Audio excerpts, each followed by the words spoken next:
Balik Pilipinas ang 27 undocumented OFW mula Saudi Arabia, bunsod ng isinusulong na Saudization. Ilan sa kanila ikinulong at pinosas hanggang sa makasakay sa eroplano. May news to go si Katrina So.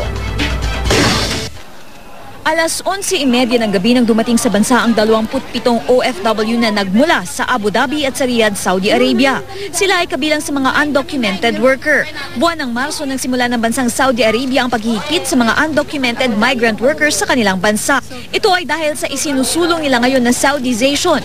Ito ang paghihikayat sa mga pribadong kumpanya na tumanggap ng mga Saudi nationals. Itinakda ang full implementation nito kahapon, November 3, 2013. Karamihan sa mga umuwing mga OFW ay mga kababaihan. Lahat sila may kanya-kanyang kwento ng paghihirap. Kaya naman karamihan sa kanila ay emosyonal. Kwento nila, ikinulong pa raw sila ng 4 na araw at ipinosas mula sa kulungan papuntang airport. Di raw tinanggal ang kanilang mga posas hanggang sa makasakay sila sa eroplano. Talagang pagbabayaran nila yun. Napakabastos nila, hayop sila.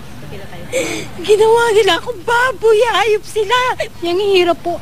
Mas mabuti na pong dito na lang po kami sa lugar, sa bansa natin. Kahit mahirap, at least yung trato sa'yo mabuti. Kasi doon sa ibang bansa, ang hirap po. Ang hirap, parang hirap kalimutan ng lahat.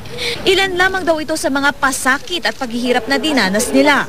Kaya naman para sa mga OFW na nakauwi, malaking bagay daw para sa kanila ang makabalik sa ating bansa. Siyempre, malaking salamat po kay Allah. Kahit paano nakauwi kami. Maswerte kasi nakauwi. Kasi marami pa kami doon mga kasama nandoon pa sila. Katrina Son, GMA News.